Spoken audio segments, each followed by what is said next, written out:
Chapter 1. The mahogany shelf resisted. Octavius Vance pressed his weight into the rag, the scent of beeswax and lemon oil thick enough to taste, scrubbing at a stubborn ring of grime left by some previous tenant's inkwell. He worked with a rhythmic, almost desperate intensity, his knuckles white against the dark wood. The shop was a narrow sliver of a building, tucked between a draper and a dormant bakery, and it smelled of damp stone and the sweet, heavy musk of decaying vellum. Every inch of the space felt like a battlefield where he was fighting to reclaim a sense of order from the chaos of his own return. He paused, adjusting his glasses, and brushed a stray speck of dust from his sleeve with a sharp, habitual flick of his wrist. "The ledger belongs on the east counter, Mr. Vance, not perched precariously atop a stack of hymnals like a nesting bird." Octavius stiffened. The click of Vespera Okoro's heels had heralded her arrival seconds before her voice did. She stood in the doorway, her presence filling the cramped room, her fingers steepled in a gesture of clinical evaluation. Vespera did not merely enter a room, she audited it. Her gaze swept from the peeling wallpaper to the haphazard piles of crates, lingering on the smudge of wax on Octavius's cuff. "I was merely assessing the light, Vespera," Octavius replied, his voice soft but precise. "The morning sun hits the counter at 10, which is the optimal hour for bookkeeping."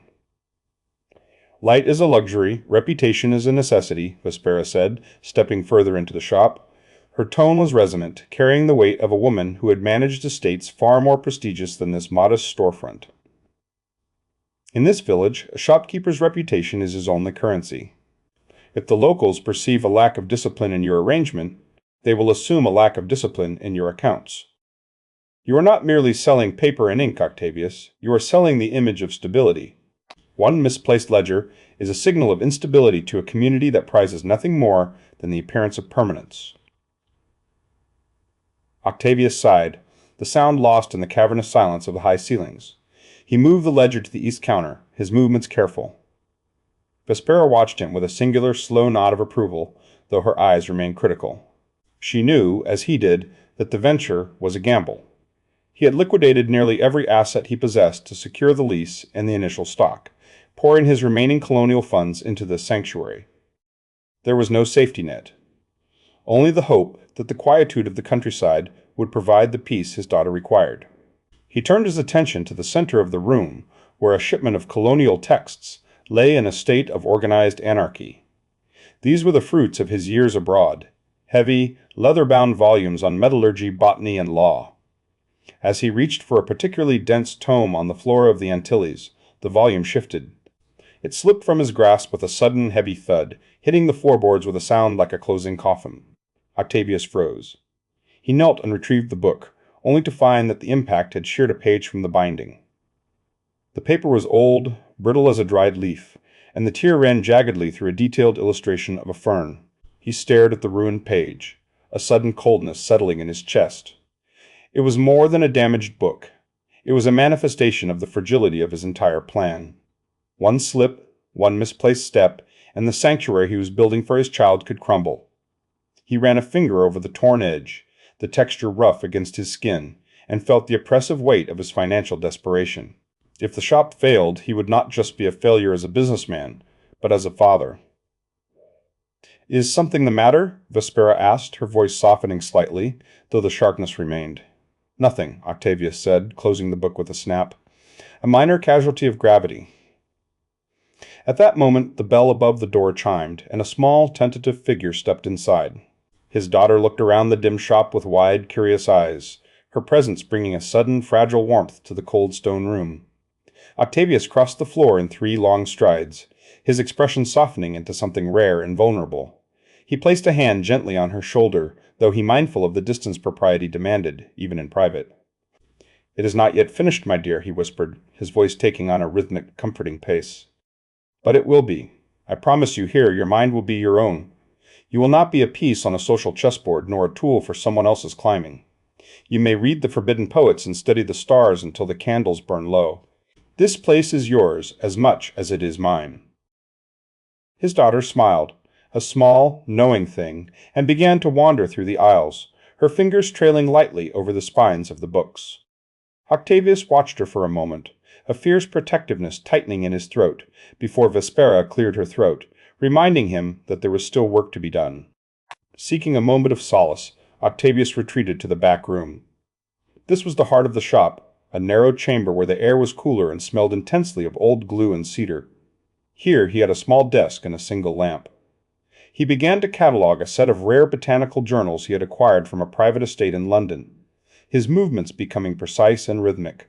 He loved the act of cataloguing. It was the process of turning chaos into a map. He reached for a leather-bound volume of 18th century poetry, its spine cracked and faded to a pale ochre.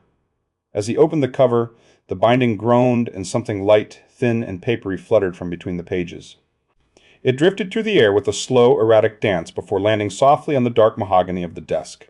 Octavius froze. He did not reach for it immediately. He leaned in, his glasses slipping slightly down his nose.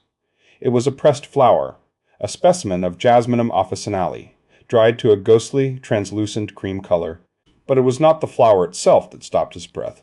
It was the manner in which it had been preserved.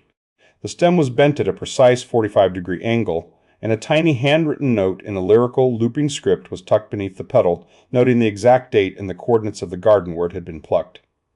He recognized the signature of the pressing. It was a technique he had seen only once, a decade ago, practiced by a girl who had seen the world through the lens of floriography and poetry. The precision was unmistakable, a silent language he had once spent every waking hour trying to decode. Octavius sat back in his chair, the wood creaking under his weight. His heart didn't hammer. Rather, it seemed to slow, as if the air in the room had suddenly thickened. He studied the flower, then at the door, and then back at the flower. He had returned to this village to escape the ghosts of his past, to build a wall of books and propriety between himself and the memories of a youth spent in longing. Yet, the flower proved that the past had not waited for him to return. Someone had been here. Someone had left a marker in the very heart of his sanctuary. He touched the petal, and it crumbled slightly under his finger, a reminder that, while some things could be preserved, they could never truly be restored. He realized, with a jolt of electricity, that Beatrix Moreau had not only remained in the village, but she had walked through his doors before he had even turned the key in the lock. Chapter 2. The bell above the door did not merely chime, it shrieked, a violent metal-sharp clang that shattered the curated silence of the shop. Octavius leaped, the pressed night-bloom scent flower nearly slipping from his numb fingertips. He had barely managed to slide the specimen beneath a piece of blotting paper when the draft of the open door swept in, bringing with it the sudden, sharp scent of rain-dampened wool and a floral perfume that smelled of crushed peonies and something expensive, something that belonged in a drawing-room in Mayfair rather than a dusty storefront in the provinces. She entered with a momentum that seemed to displace the very air in the room. For a moment, Octavius could see only the swirl of a pale primrose gown and the rhythmic click of polished heels against the floorboards. Then she stopped. The silence that followed was not the peaceful vacuum Octavius cultivated, but a heavy, vibrating tension. Beatrix Moreau stood 3 paces from the counter, her chest rising and falling in a quick, shallow cadence. Her eyes, a piercing shade of hazel that seemed to hold 1,000 unwritten poems, locked onto his. Octavius felt the sudden urge to retreat into the shadows of the botany section. He studied her, really looked at her, and found the ghost of the girl he had known replaced by a woman of formidable presence. The softness of youth had sharpened into a refined elegance, yet the way she tilted her head, a slight inquisitive angle, remained unchanged. He, conversely, felt the sudden weight of his own austerity. He was a man of ink-stained cuffs and a coat the color of a winter storm, standing in a sanctuary of dead paper, while she looked as though she had just stepped out of a watercolor painting. He reached up and adjusted his glasses, the bridge of the glasses sliding against the perspiration of his nose. He cleared his throat, the sound rasping in the quiet. "To what do I owe the honor of this visitation?" he asked. His voice was clipped, the cadence archaic and stiff, as if he were reciting a ledger rather than speaking to a human being. He gripped the edge of the mahogany counter, his knuckles white, though he prayed she could not see the slight, traitorous tremble in his fingers. Beatrix did not answer immediately. She let her gaze wander over the shelves, tracing the spines of the leather-bound volumes with a slow, deliberate curiosity. When she finally looked back at him, a small, enigmatic smile played at the corners of her lips. It was a look of recognition, but also of challenge. "You always did prefer the company of things that could not argue back, Octavius," she said. Her voice was lyrical, airy, trailing off at the end of the sentence as if she were pondering a metaphor. "Though I must admit, the boy who used to hide in the willow grove has grown into a man of most impressive restraint. Tell me, do you still remember the secret gardens?" Or has the dust of these archives clouded your memory of the wilder things? Octavius felt a sudden, sharp prick of heat in his cheeks. She was pushing against him, testing the strength of the formal shell he had spent years constructing. He wanted to tell her that he remembered every leaf and every petal of those gardens, that he remembered the exact shade of the sky the day she had last spoken to him, but the words felt too heavy to lift. "The gardens of our youth were a pleasant diversion, Miss Moreau," he replied, his voice regaining its scholarly rigidity. "However, I find that the disciplined study of botany provides a far more reliable truth than the whims of a childhood meadow. If you are seeking a particular volume, I should be happy to assist you." Beatrix laughed, a soft, melodic sound that seemed to vibrate in the hollow of his chest. She opened her mouth to respond, but the moment was violently interrupted. The door flew open once more, this time accompanied by a burst of boisterous laughter and the smell of expensive tobacco. "Good heavens, Octavius! I had heard you'd returned to the village to build a temple to boredom, but I didn't realize you'd actually succeeded." Bramwell Finch swept into the room, a whirlwind of flamboyant silk and misplaced energy. He wore a waistcoat of an aggressively bright saffron hue, embroidered with gold thread that caught the dim light of the shop. Without waiting for an invitation, Bramwell drifted toward the center of the room and leaned precariously against a stack of oversized folios, his weight tilting the pile to a dangerous angle. He inhaled deeply, a theatrical expression of distaste crossing his face. "My word, the aroma," Bramwell declared, waving a hand in front of his nose. "It is a most quaint bouquet, a hint of decay, a touch of mildew, and a pungent note of ambition. It is practically a sensory experience in academic martyrdom. Tell me, do you sell the dust by the pound, or is it a complimentary addition to the purchase?" Octavius stiffened, his shoulders squaring. "Mr. Finch, I was unaware that your schedule permitted visits to establishments where work is actually performed." Bramwell let out a loud, melodic bark of laughter, leaning further back until he was nearly horizontal against the books. "Work! You speak of it as if it were a holy sacrament. Look at you, Octavius. You are dressed like a curate at a funeral for a very dull cat. Where is the spirit? Where is the flair?" He gestured expansively to his own shimmering attire. "Life is far too short to spend it in a coat that shares a color palette with a wet cobblestone." Octavius felt the social chasm between them widen. Bramwell represented everything Octavius had tried to excise from his life. The effortless, gliding charm of the landed gentry who viewed the world as a playground. To Bramwell, the bookshop was a curiosity, a quaint little hobby for a man who didn't know how to live. To Octavius, it was a fortress. The contrast between Bramwell's shimmering silk and his own drab wool felt, in that moment, like a physical weight, a reminder that no matter how many rare manuscripts he curated, he would always be the scrawny boy who studied while others played. Beatrix watched the exchange with a quiet, observant intensity, her head tilted. She didn't intervene, she simply watched the friction between the two men, her eyes flitting from Bramwell's arrogance to Octavius's rigid dignity. "I believe I have seen enough for one afternoon," Beatrix said softly, her voice cutting through Bramwell's continued commentary on the virtues of French lace. She moved toward the door, her movements fluid and deliberate. As she reached the threshold, she paused. She didn't turn around fully, but she looked back over her shoulder, her gaze lingering on Octavius for a heartbeat longer than propriety allowed. There was a question in her eyes. An invitation, perhaps, or a warning. "The nightbloom scent is blooming early this year, Octavius," she murmured, the words barely audible over the sound of the rain beginning to lash against the window panes. "Some things simply cannot be kept in the dark for too long." She stepped out and closed the door behind her, the bell giving one final, muted chime. Octavius remained frozen behind the counter, the scent of peonies still clinging to the air, while Bramwell continued to lean against the folios, oblivious to the electric silence that had settled over the room. Octavius looked down at the blotting paper hiding the pressed flower, and felt a sudden, terrifying certainty that his sanctuary had been breached. Chapter 3. Chapter title: The Landowner's Shadow. The shears felt heavy and cold in Octavius's grip, smelling of wet earth and old rust. He knelt in the damp mulch of his private garden, where the air was thick with crushed mint and decaying leaves. Before him grew the night bloom scent, its pale petals shimmering like ghostlight against the gray afternoon. With the precision of a man who had spent years cataloging colonial flora, he selected a single perfect sprig. In the silent language of floriography, the night bloom signaled amiability, a cautious, polite olive branch. It was the safest bridge he could build, a gesture that whispered of friendship without daring to shout of longing.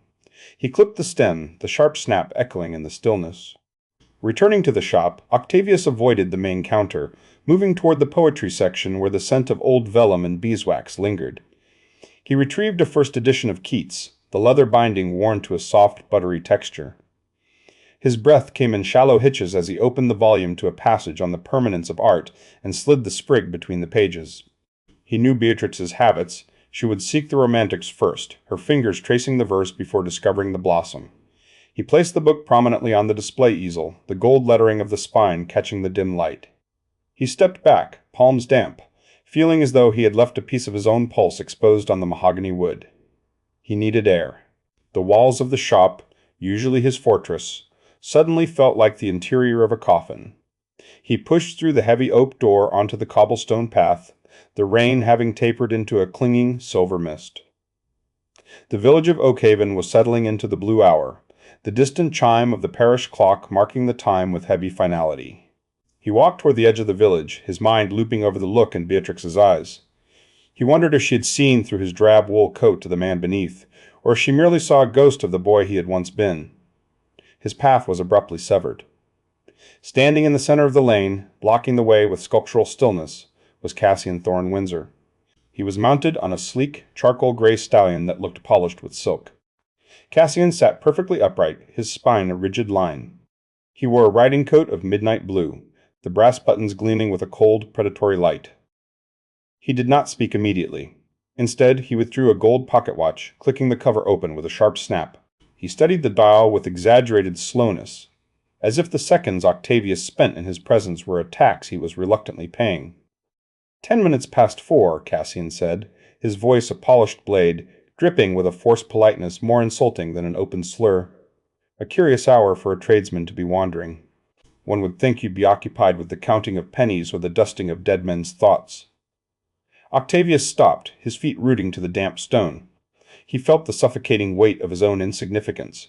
The shadow of the boy mocked for ink-stained fingers. He adjusted his glasses. "Good afternoon, Mr. Thorne Windsor. I was merely taking a moment to appreciate the evening air." Cassian let out a soft, thin sound that might have been a laugh. He looked past Octavius, sweeping the storefront of the bookshop with profound distaste. "The air is sufficient, Vance, but the view is lacking. I noticed as I rode past that your exterior has become cluttered, a collection of haphazard signs and crates. It is a smudge upon the aesthetic harmony of the village. Oakhaven is a place of curated beauty, not a warehouse for the discarded remnants of the printing press." "The shop is a place of learning, not a gallery," Octavius replied, his voice gaining a rhythmic steadiness. "I believe the villagers find the accessibility of the volumes more pressing than the symmetry of the signage." Cassian's eyes narrowed, the pupils contracting. He leaned forward in the saddle, the stallion shifting with a restless toss of its head. The movement brought the scent of expensive pomade and horsehair into the space between them. "You misunderstand your position, Vance. You speak of the villagers as if you were one of them, rather than a guest permitted to dwell within their borders. You are a curator of curiosities, perhaps, but let us not mistake a lease for ownership." Octavius felt a flash of heat rise in his neck. "My lease is legally binding, and my business is a lawful addition to this community." "Law is a flexible thing," Cassian murmured. He checked his watch again, a punctuation mark of boredom. "The land upon which your little fortress sits is subject to the whims of those who hold the deeds to the valley. It would be a tragedy if a sudden change in zoning, or a reclamation of ancestral boundaries, were to render your investment redundant. I should hate to see you forced back into the colonies with nothing but damp books to your name." It was a statement of fact, delivered with the casualness of a man discussing the weather. Octavius stood frozen, the social chasm between them yawning open.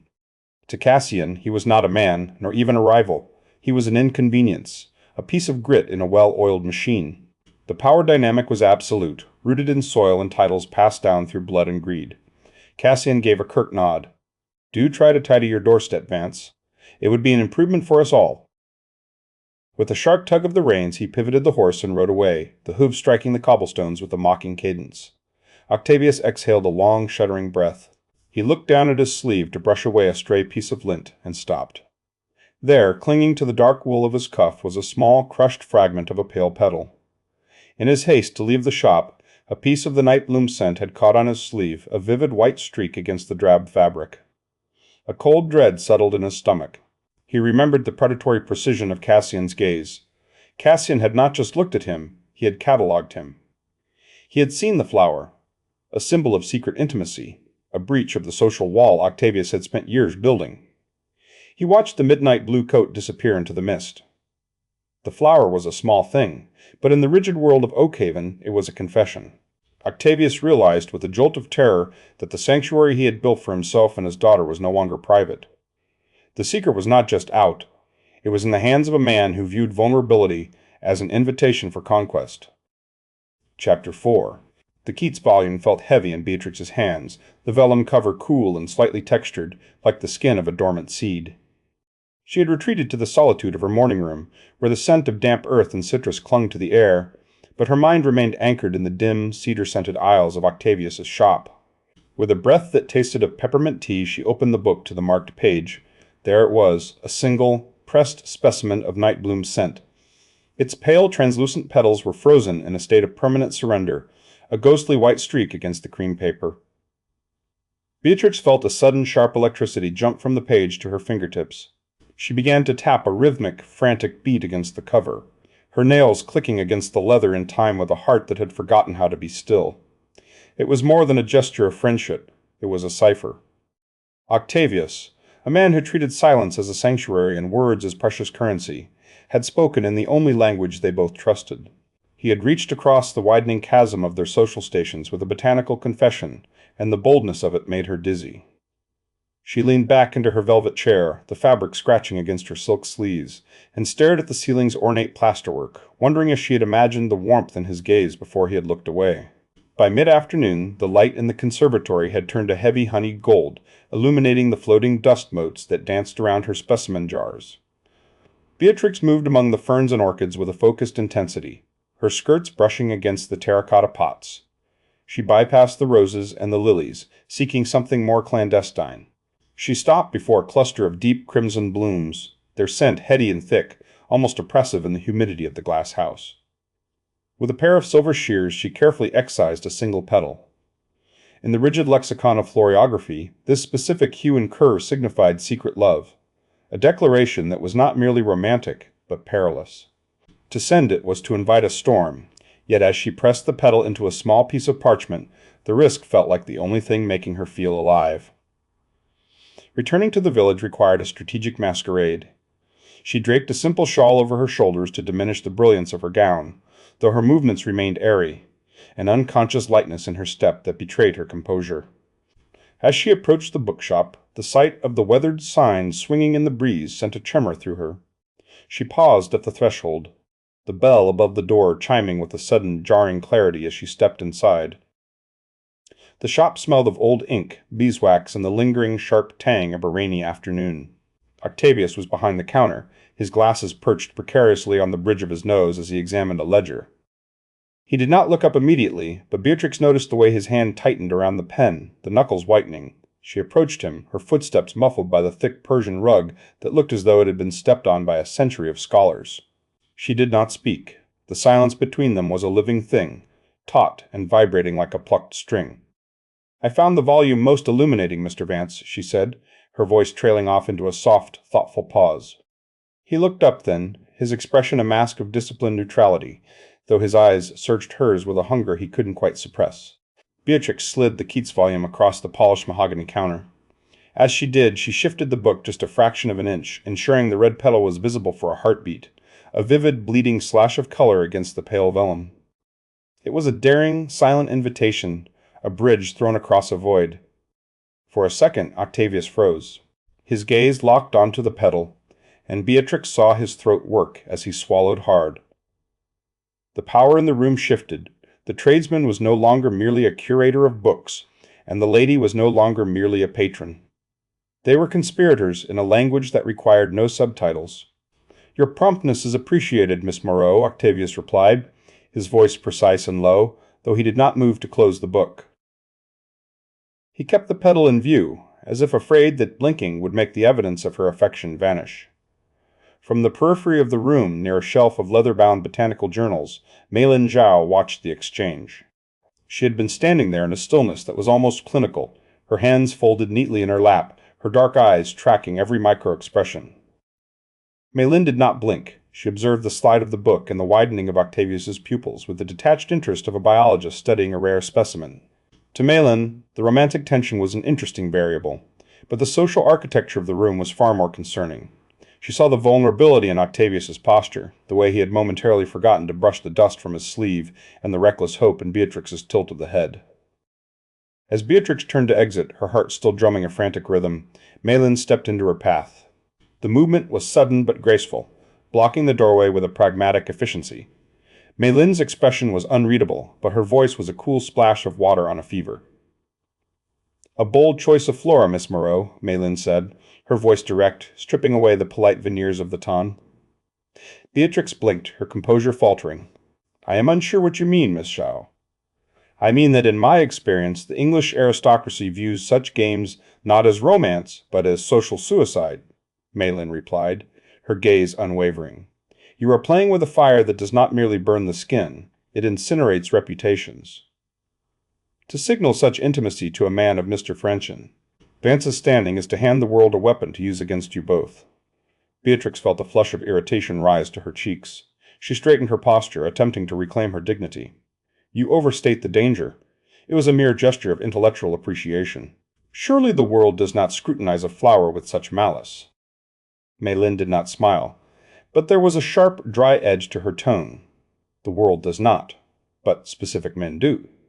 She tilted her head slightly toward the window, her eyes narrowing. "For instance, the gentleman in the midnight blue carriage who has been stationed across the street for the last 20 minutes. He has not moved an inch since you entered the shop." Beatrix felt the blood drain from her face. She turned slowly, glancing through the glass pane of the shop window.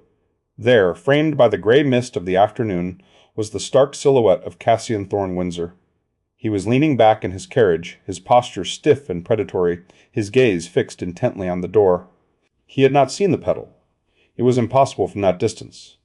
But he had seen the lingering, the hesitation, and the unmistakable intimacy of the moment. He had seen the crack in the armor. Beatrix stepped back from the window, a cold shudder running through her. She had intended to signal her heart to the man she admired, but in doing so, she had signaled her vulnerability to the man who sought to own her. The shop, which had felt like a sanctuary moments ago, suddenly felt like a glass cage, and the predator was merely waiting for the right moment to strike. Chapter 5.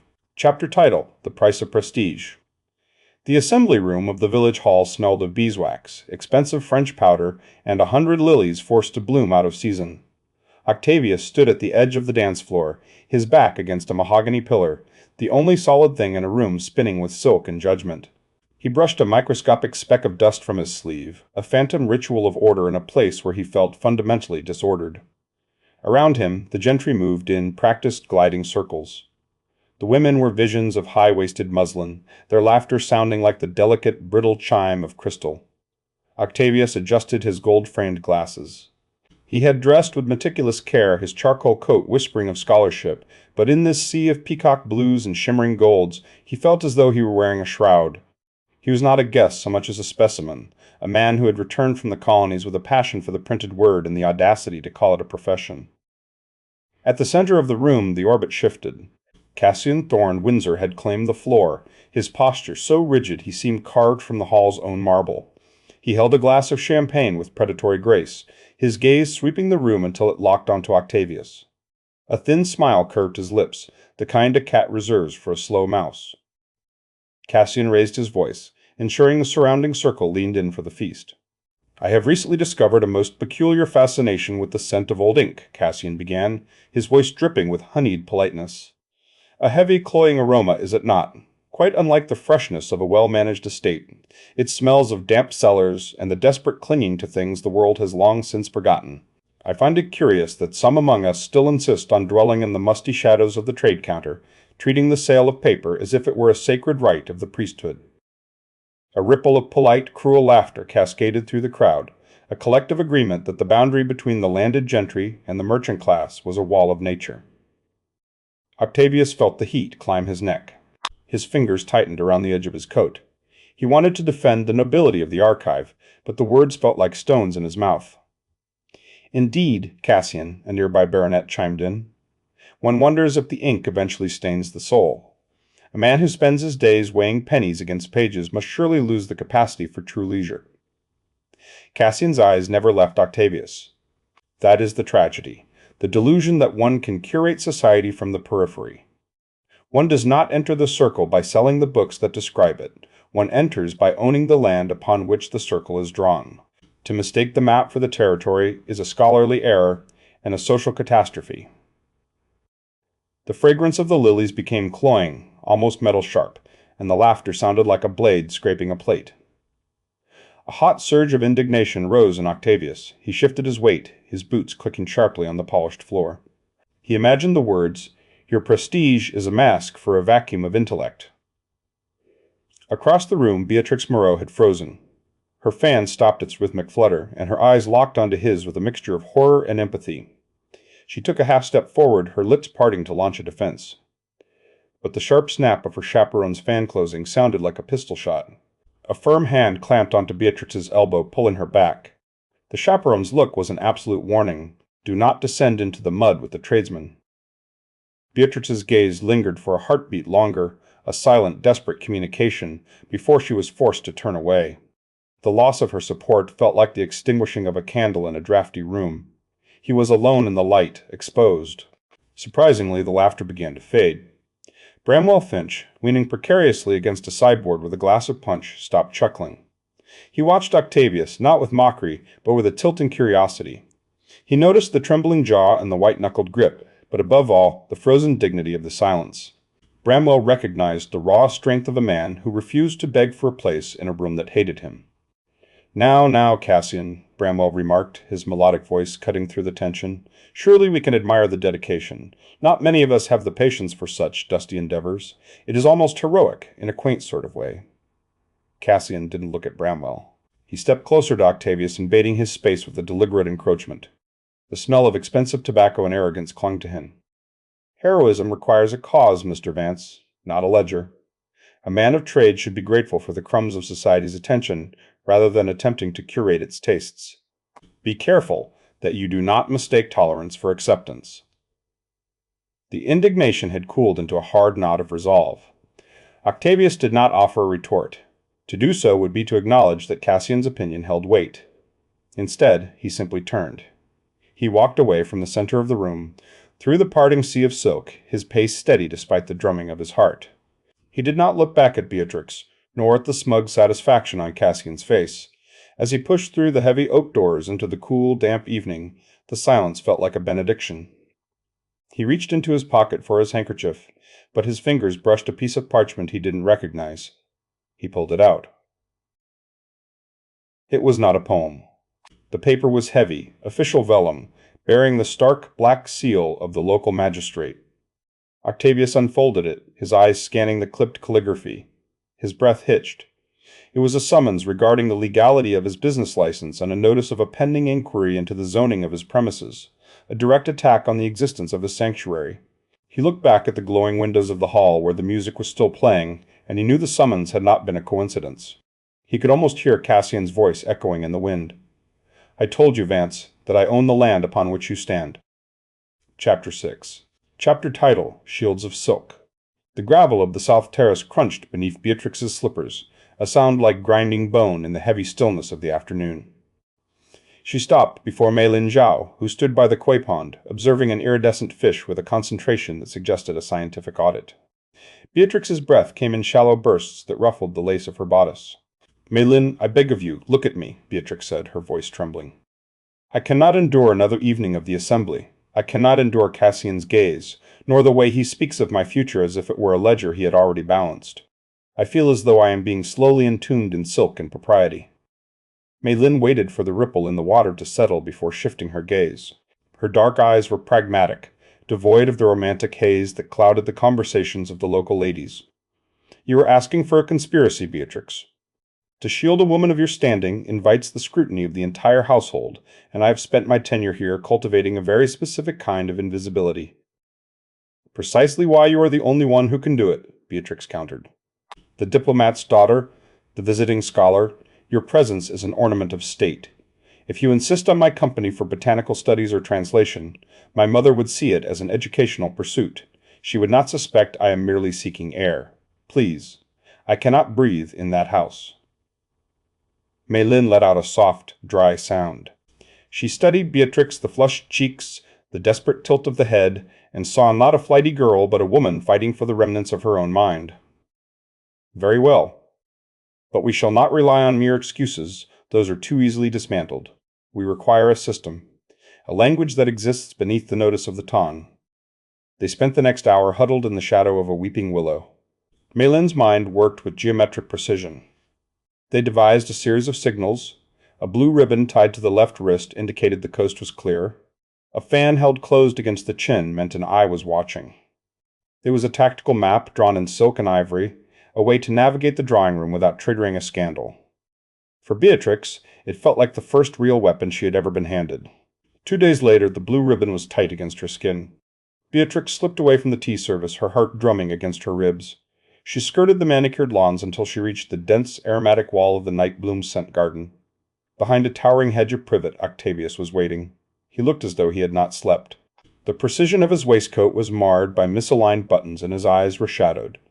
He stood with his hands clasped tightly behind his back, his silhouette rigid.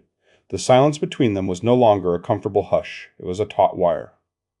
"Octavius," she whispered. "You should not be here, Beatrix," he said, his voice clipped and utilitarian, like a man reciting a legal brief. "The risks have escalated. The summons I received is not a mere formality, it is a calculated strike. Cassian does not intend to simply displace me.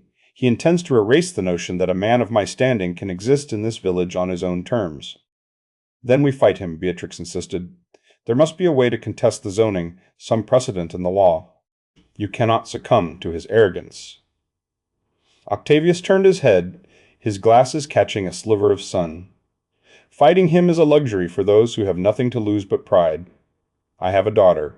I have a legacy of scholarship that cannot survive a public scandal. If I am dragged through the mud of a magistrate's court, I become a liability to everyone I touch, including you." Beatrix stepped forward, smelling the old paper and ink that always clung to him, mixed now with a sharp tang of anxiety. She reached out, her fingers grazing the wool of his sleeve. Octavius flinched. He stepped back with a suddenness that was almost violent, his arm jerking away as if her touch had been a hot coal. Beatrix froze. The rejection was a sudden wall of ice. Octavius looked at her, and for a moment the mask slipped. She saw a profound, shimmering terror, not of Cassian, but of the possibility of wanting something he could not protect. He was retreating into the fortress of his own repression to save them both from the fallout. "The distance is the only thing that is safe," he murmured. "Please return to the house." "And leave you to face this alone?" she asked, her voice trembling. "I will not be a silent observer to your ruin." "You are already a participant in a dangerous game, Miss Moreau," a commanding voice cut through the greenery. They both jumped. Vespera Okoro stood at the edge of the veranda, framed by white columns. Her fingers were steepled beneath her chin, her gaze evaluating them with the precision of a general surveying a flawed defensive line.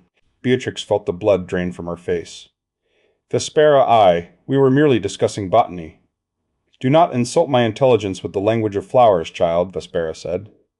She stepped off the veranda, the gravel crunching rhythmically under her boots. She stopped a few feet away, her eyes shifting from Octavius's rigid form to Beatrix's panic. "The Ton's gaze is more piercing than a needle.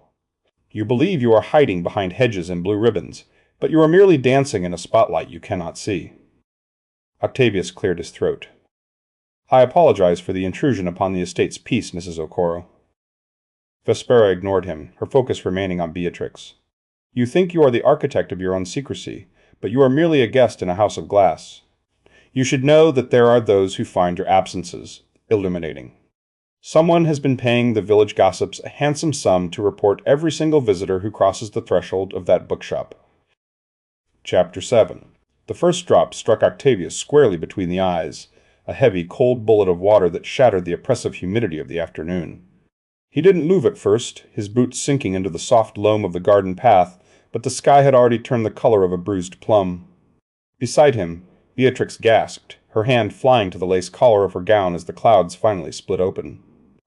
It was not a gradual onset. It was a deluge, a sudden, violent erasure of the world that turned the meticulously manicured hedges into blurred charcoal lines and the gravel paths into rushing rivers of gray silt. "The portico!" Octavius shouted, his voice nearly swallowed by a sudden roar of thunder that shook the very ground beneath them. He reached for her, his fingers brushing the damp silk of her sleeve, and guided her with a frantic urgency toward the narrow stone overhang of the old garden wall. They scrambled beneath the shelter just as the rain transitioned from a downpour to a blinding sheet of white, the sound of it drumming against the stone with a deafening, rhythmic violence. They came to a halt in a space no wider than a coffin. The portico was a remnant of a previous century, a sliver of granite that offered a meager sanctuary against the storm. Because the space was so confined, they were forced into a proximity that would have been scandalous in any other light. Octavius could feel the heat radiating from her shoulder. He could smell the sharp, static crackle scent of the rain mixed with the lingering, honeyed fragrance of the night bloom scent she wore. He stood rigid, his breath coming in short, jagged bursts, his arm pressed firmly against hers. The dampness of her gown had made the fabric cling to her frame, and the sudden chill of the air made her shiver violently. Beatrix leaned back against the cold stone, her chest heaving. Water dripped from the stray curls of her hair, tracing glistening paths down her pale cheeks and disappearing into the neckline of her dress. She fixed on him, and for the first time the polished mask of the gentry had been washed away. There was no poise left, no curated distance. She looked raw, frightened, and profoundly present. "We are quite ruined," she whispered, a small, breathless laugh escaping her. She looked down at her hem, which was now saturated with mud and grit. "My father will think I have been swimming in the pond." Octavius did not laugh. He studied her, really looked at her, and felt the fortress he had built around his heart begin to crumble under the weight of the storm. The rain had stripped away the labels of tradesman and lady, leaving only two people shivering in the dark. He felt a sudden, visceral ache in his throat, a pressure that made it difficult to swallow. For years he had used the language of scholarship and the distance of propriety as a shield, believing that if he remained a ghost in his own life, he could protect those he loved from the wreckage of his own failures. "I cannot do this any more," he said. His voice was different. The archaic rhythms and the carefully chosen syllables were gone, replaced by a broken, honest rasp. He stepped closer, closing the final inch of space until his chest nearly touched hers. "This silence, Beatrix, I thought it was a shield.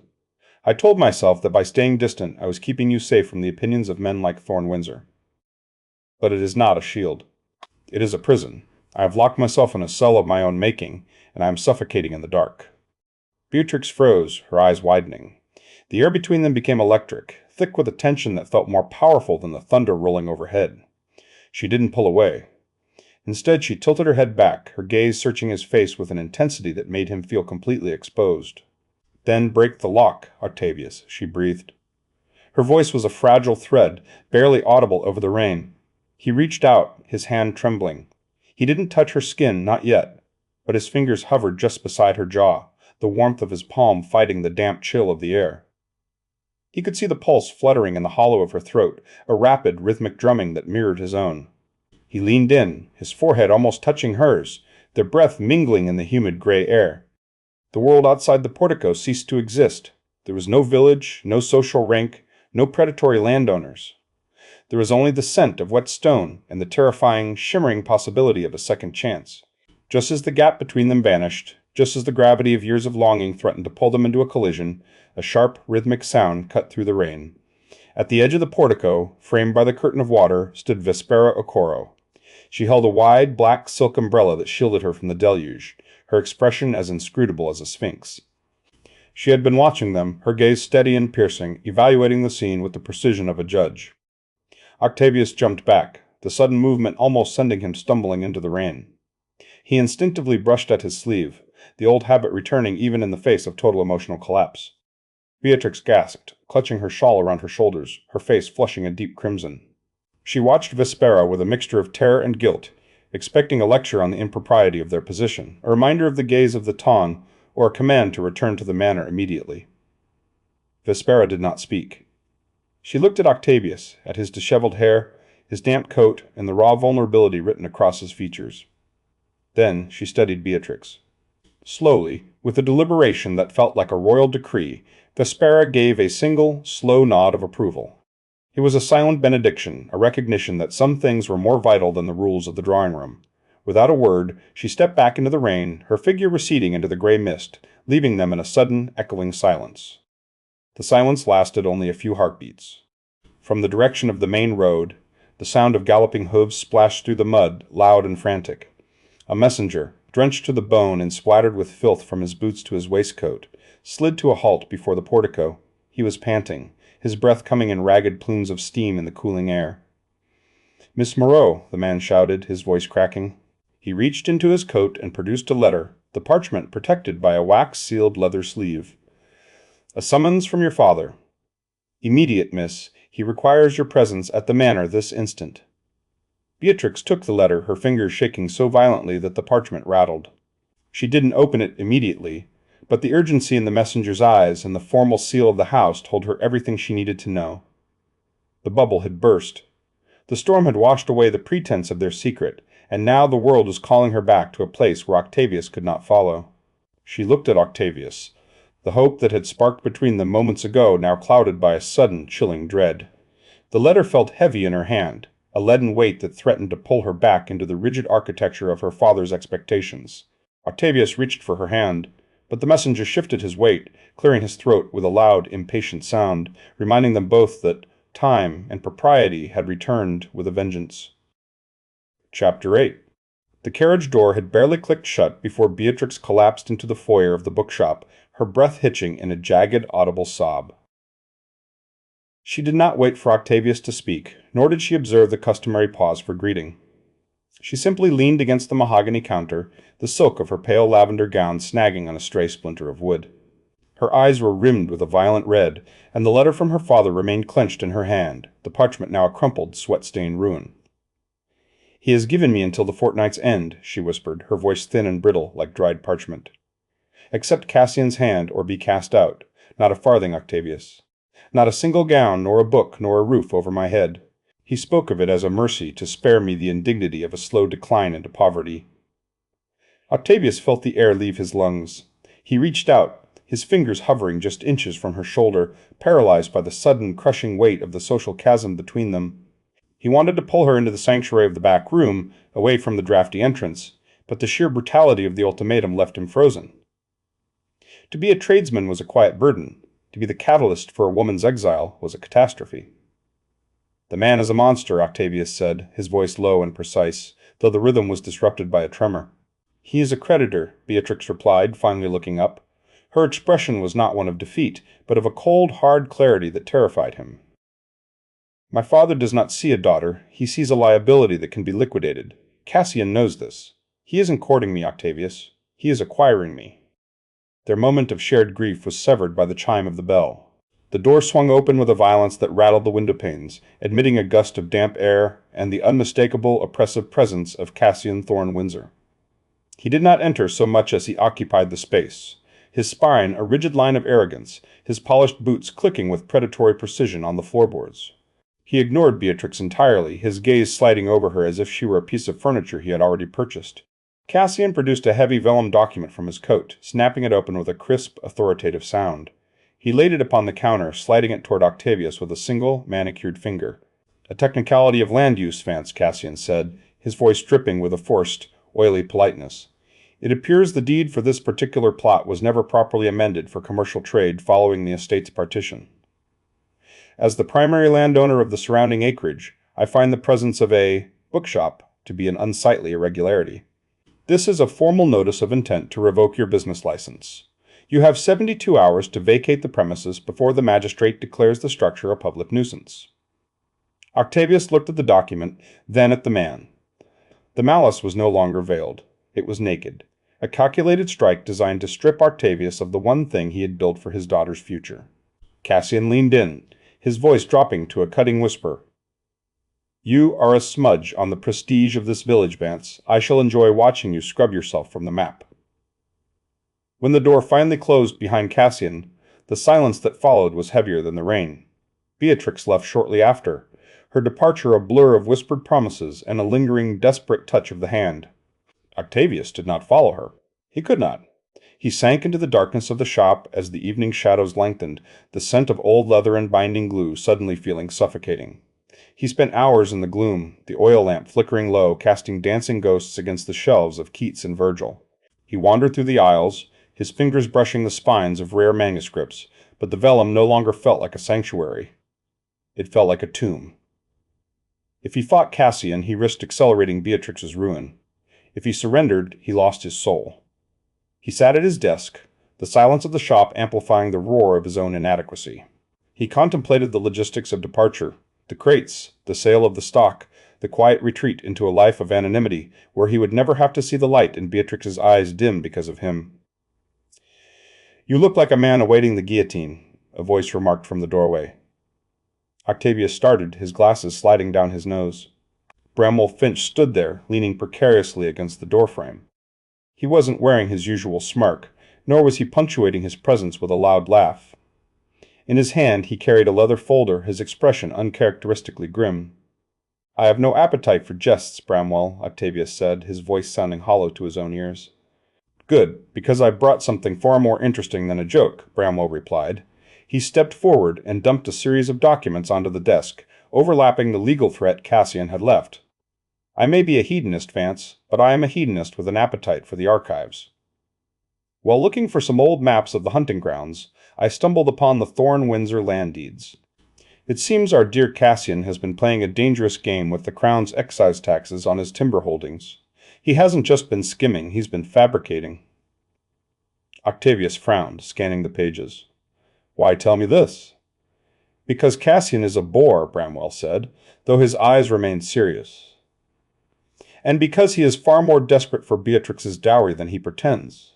He isn't seeking a wife for companionship, he's seeking a capital injection to cover a yawning hole in his accounts. If he doesn't marry her soon, the Crown will be the one revoking his licenses."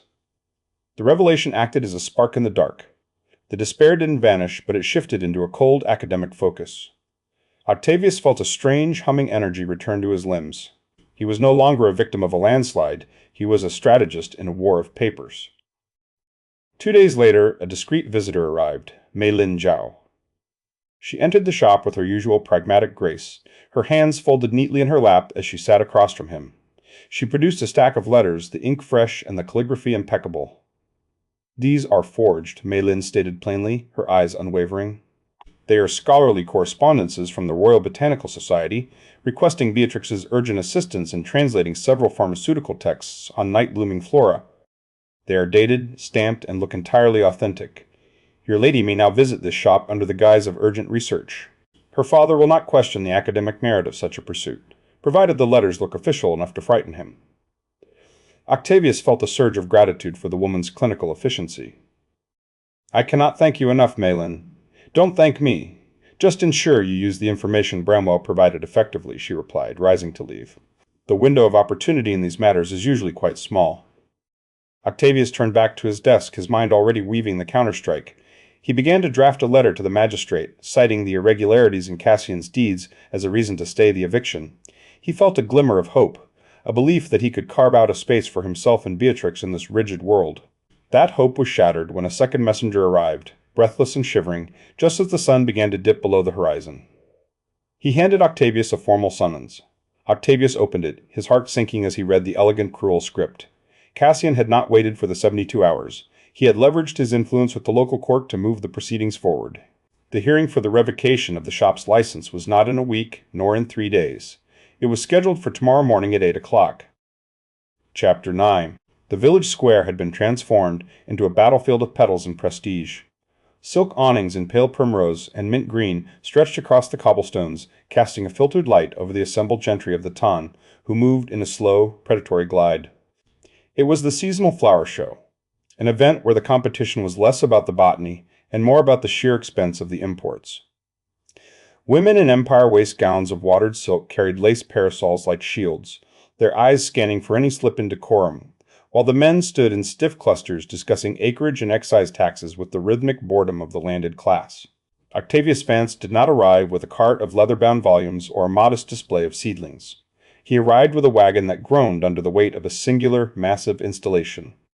As the laborers helped him slide the structure into the center of the square, a hush rippled through the crowd. It was not the curated symmetrical perfection of the other displays. It was a wild, towering architecture of flora that seemed to breathe and surge upward, defying the rigid geometry of the surrounding booths. It was an eruption of nature in a place that preferred its nature pruned into submission. At the base, the arrangement was anchored by heavy, deep crimson roses, their scent thick and intoxicating. Interwoven through the center were stark, ivory-white lilies, their trumpets flared open in a silent shout. But it was the crowning element that caused the first audible gasp, thick clusters of nightbloom scent, their pale, ethereal blossoms shimmering with a ghostly luminescence that should have been impossible in the midday sun. In the secret language of florography, the combination was not a mere decoration. It was a manifesto. The red roses spoke of passion, the lilies of purity and longing. The night-bloom scent was the signature of a shared, hidden world. Together, they formed a public confession of love so explicit it was practically an invitation to scandal. "Good heavens," a woman murmured, her fan snapping shut with the sound of a pistol shot. "Is he quite mad?" Octavius stood beside his creation, his fingers grazing the rough wool of his coat. He did not adjust his glasses, he did not brush the dust from his sleeves. For the first time in a decade, the internal machinery of repression, the careful curation of his every word and gesture, had ceased to function. He felt a strange, humming lightness in his chest, as if he had finally stepped out of a heavy cloak he had worn since childhood. Cassian Thorne Windsor approached, his posture so upright he seemed carved from a single piece of mahogany. He stopped 3 feet from the arrangement, his gaze flickering from the flowers to Octavius with a look of profound distaste. He checked his pocket watch, a gesture of calculated impatience. "Vance," Cassian said, his voice dripping with a forced, oily politeness. "I was unaware that the local nursery had begun specializing in the grotesque. Tell me, did you find this particular arrangement in a guidebook for the delirious, or did you simply forget the basic principles of symmetry?" It is an eyesore, a vulgar, loud display that clashes quite violently with the dignity of the square. Octavius looked at him. He didn't see the powerful landowner or the threat to his lease. He saw a man who lived in a house of mirrors, terrified that a single crack might reveal the emptiness behind the glass. "I have spent my life calculating the distance between my heart and my tongue," Octavius thought, the realization spiking through him like a fever. "I have played the part of the quiet scholar, the invisible man, the ghost in the library. I have waited for a permission that will never come from men like him. Why should I seek a seat at a table where the food is ash and the conversation is a lie? Let the bridges burn. Let the smoke signal the end of my silence." "The symmetry you crave, Cassian, is the symmetry of the grave," Octavius replied, his voice ringing clear across the square, carrying further than he had ever permitted it to. "It is the beauty of things that have stopped growing. This arrangement is not intended to please the eye of a curator, but to speak a truth that cannot be contained in a ledger or a deed." Cassian's smile that stayed cold. "Truth? You speak of truth while standing in the middle of a public square with a bouquet that reads like a cheap romance novel. You have forgotten your place, Vance. You are a tradesman playing at being a poet. It is pathetic." "My place," Octavius said, stepping forward, his voice devoid of its usual hesitation, "is wherever I choose to stand. My worth is not measured in the acreage of my holdings or the antiquity of my title, but in the truth of my devotion. I would rather be a beggar with a heart that speaks than a lord who has forgotten how to feel." A collective intake of breath swept through the ton. The murmurings grew into a low roar of indignation.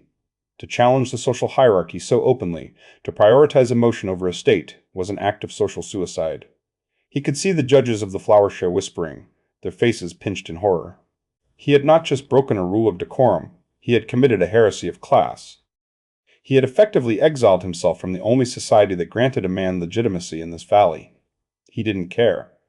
He turned his gaze away from the sneering face of Cassian and looked toward the railing of the viewing platform. Beatrix was there. She stood between her father, whose face was a mask of thunderous disapproval, and Cassian's hovering presence. She looked as though she had been turned to marble. Her skin was a stark, translucent pale, and her hand, the one resting on the wrought iron railing, was trembling so violently that the lace of her cuff fluttered in the breeze. She wasn't looking at the crowd, nor at her father. She was staring at the night-bloom scent, her eyes wide and glistening, reflecting the impossible light of the blossoms. Octavius felt a sudden, sharp fear, not of the scandal, but of the vulnerability he had just exposed. He had thrown his heart into the square like a challenge. He had stripped away every defense, every scholarly shield, and left himself open to the most devastating blow of all, her silence. As the crowd began to close in, the voices rising in a tide of judgment, Cassian leaned in toward Beatrix, his voice a low, possessive hiss. "Look at him, Beatrix, a madman. A commoner who thinks a few flowers can bridge the gap between a shop and a manor." Beatrix did not move. She did not blink. She simply stared at the red roses and the white lilies, and for a fleeting second her fingers tightened on the railing, not in fear, but as if she were trying to hold on to the earth before she was swept away by the current of Octavius's confession. Then her father's hand clamped firmly onto her shoulder, steering her away from the railing and back toward the safety of the shaded canopy, leaving Octavius alone in the center of the square with his beautiful ruinous garden. Chapter 10. The silence that followed Octavius's confession was not a void, but a weight, thick as the humidity before a summer storm. He stood in the center of the square, the scent of the night bloom blossoms clinging to his skin like a second, more honest layer of clothing. The crowd had frozen, a tableau of silk waistcoats and rigid corsets, their faces twisted in a collective grimace of social vertigo. Octavius did not look at them. He kept his gaze fixed on the space where Beatrix had been, the air still vibrating with the echo of his own voice. Cassian Thorne Windsor moved then, his boots clicking with a predatory precision against the cobblestones. He stepped into the gap, his posture a column of unyielding arrogance, and reached out a hand toward Beatrix. It was not an invitation so much as a claim, a physical manifestation of the lease, the land, and the lineage he believed entitled him to her. His fingers were manicured, the gold signet ring on his pinky catching the light, as he gestured for her to return to the shade of the canopy, away from the contagion of Octavius's sincerity. "Come, Beatrix," Cassian said, his voice a polished blade. "Let us leave this theater of the absurd. The spectacle has reached its zenith, and it would be a pity for your reputation to be further tarnished by association with a man who mistakes a garden for a manifesto." Beatrix did not move toward him. Instead, she stepped forward, moving out from under the canopy and into the unfiltered glare of the afternoon sun. The movement was slow, deliberate, the rustle of her pale muslin gown a soft friction against the sudden hush of the assembly. She stopped a few feet from Cassian, her head tilted slightly, her eyes no longer marble but liquid, searching. She watched the hand extended toward her, the hand that represented security, the ton, and a lifetime of curated silences, and then she studied Octavius. "You speak of reputation, Cassian, as if it were a garment one wears to keep out the cold," Beatrix said. Her voice was lyrical, carrying that airy quality that usually signaled a daydream, but now it possessed a sudden crystalline firmness. "But I find the fabric stifling. I have spent my life learning the language of flowers, because the language of people has become so dreadfully hollow." Cassian's smile didn't vanish, it simply curdled. A poetic sentiment, certainly, but poetry does not maintain an estate, nor does it provide a seat at the table of the gentry. "You are drifting, Beatrix. Allow me to ground you." "I would rather drift into the unknown than be anchored to a void," she replied. She turned her back on Cassian, a gesture of such profound social violence that several ladies in the crowd gasped, their fans snapping shut like small guillotines.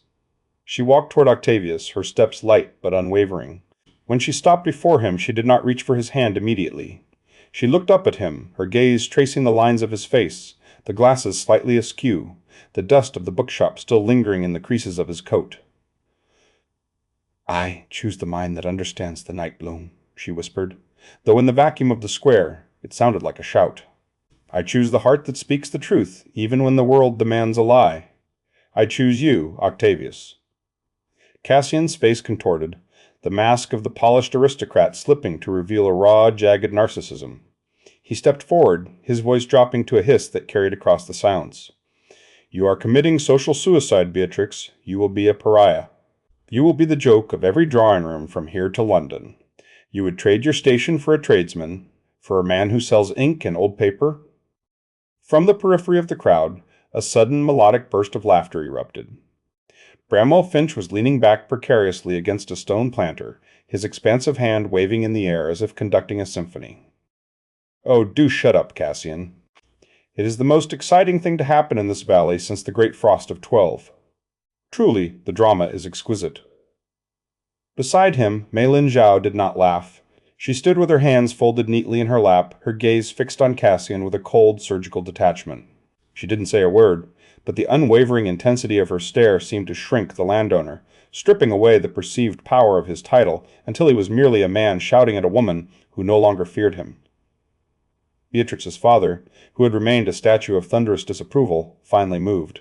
He studied his daughter, then at the shifting tide of the crowd, the curiosity replacing the horror, the quiet admiration beginning to ripple through the younger members of the ton.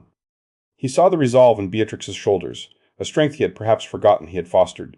With a curt, reluctant nod, a gesture that was less a blessing and more a surrender to the inevitable, he stepped back, granting them the space they had claimed.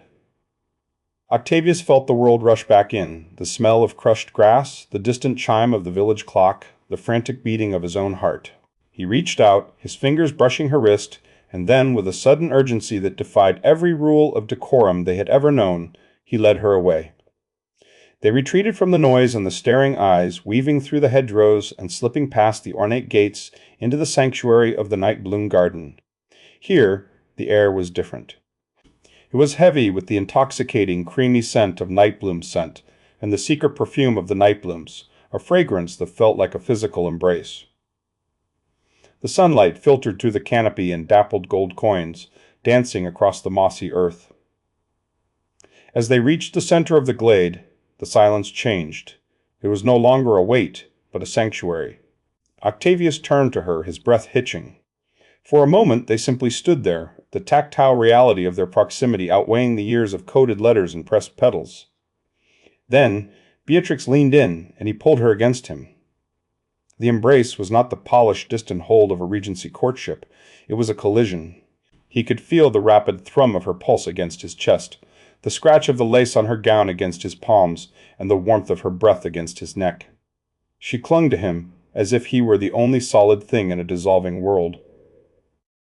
"I am a pariah now," she whispered into the wool of his coat, her voice trembling slightly. "I can feel it. The doors will close. The invitations will cease. I have stepped off the edge of the world, Octavius." He pulled back just enough to look into her eyes, his hand cupping her cheek, his thumb brushing a stray lock of hair. "The world we left behind was a gilded cage, Beatrix. It is a small price to pay for the air we are breathing now." They stood in silence for a long time, the fragrance of the night-bloom scent enveloping them like a shroud for their old lives. As they eventually turned to look back toward the village, the silhouette of the bookshop appeared in the distance, a modest building of brick and timber. It had always been a place for Octavius to hide, a fortress of solitude where he could curate the thoughts of dead men. But as he held Beatrix's hand, her fingers interlaced with his, he realized the sanctuary had changed. It was no longer a place to hide from the world, but the foundation upon which they would build a new one, a world where the only currency that mattered was the truth of a heart and the shared passion of a mind.